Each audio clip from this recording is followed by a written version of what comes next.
সরকারে দু আলম সাল্লাল্লাহু আলাইহি ওয়াসাল্লাম বলেন, কিয়ামতের নিকটে এমন এক সময় আসবে, মানুষ মসজিদকে রাস্তা বানাবে, মসজিদের মধ্যে দিয়ে আসা যাওয়া করবে, কিন্তু তারা সেখানে 2 রাকাত নামাজ পড়ার তৌফিক হবে না।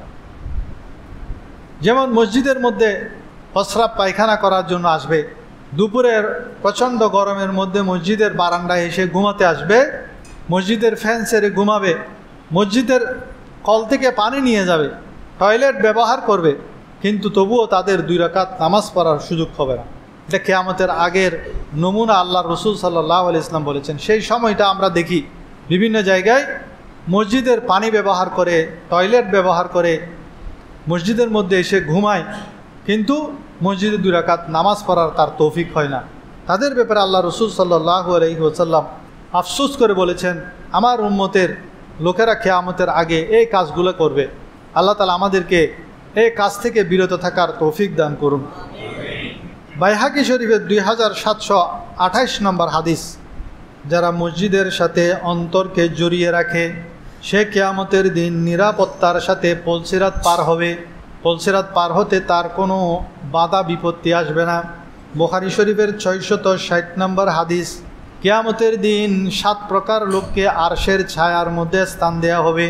তার মধ্যে একটি হলো ওয়ারাজুলুন কলবুহু মুআল্লাকুন ফিল মাসাজিদ, সেই ব্যক্তি যার অন্তর মসজিদের সাথে জড়িয়ে থাকে। সে 1 ওয়াক্ত নামাজ পড়ে আর 1 ওয়াক্ত নামাজ কখন আজান দিবে সেই দিকে সে সব সময় খেয়াল রাখে। 1 ওয়াক্ত নামাজের পর আবার কখন ফজর পড়েছে, জোহর কখন আসবে, সব সময় তার খেয়াল শুধু সেই দিকে। যদি কেহ 1 ওয়াক্ত নামাজ পড়ে পরের ওয়াক্ত নামাজ পড়ার জন্য সেই এরাদা করে নিয়ত করে, যেমন ধরেন ফজরের নামাজ পড়ল, এরপর সে নিয়ত করলো যে আমি জোহরের নামাজ পড়ব, আসরের নামাজও পড়ব, মাগরিবের নামাজও মসজিদে পড়ব, এশারের নামাজও পড়ব। এই যে 1 ওয়াক্ত নামাজের পর 2য় ওয়াক্ত নামাজের জন্য সে মনের মধ্যে আকাঙ্ক্ষা পোষণ করে, ইচ্ছা পোষণ করে, তাহলে আল্লাহ না করুক সে ফজরের নামাজ পড়েছে, ফজরের নামাজ পড়ে গিয়ে জোহরোক্ত আসার আগ অপেক্ষার মধ্যে আছে, সে নিয়ত করেছে জোহরের আজান যখন দিবে তখন সে মসজিদে এসে নামাজ পড়বে, কিন্তু দুর্ভাগ্যবশত সে জোহরের আগে যদি ইন্তেকাল করে, আল্লাহর প্যারা হাবিব বলেন তাহলে তার মৃত্যুটা শহীদই মৃত্যু হবে। সবাই বলেন সুবহানাল্লাহ। সে শহীদের মর্যাদা পাবে। সেজন্য আমাদের মনের মধ্যে সবসময় 1 ওয়াক্ত নামাজের পর 2য় ওয়াক্ত পরের ওয়াক্ত নামাজের জন্য মনের মধ্যে আকাঙ্ক্ষা পোষণ করতে হবে।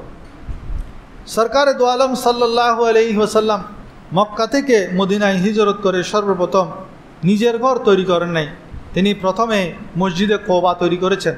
নিজের ঘর আবাদ করার আগে আল্লাহর ঘর আবাদ করেছেন।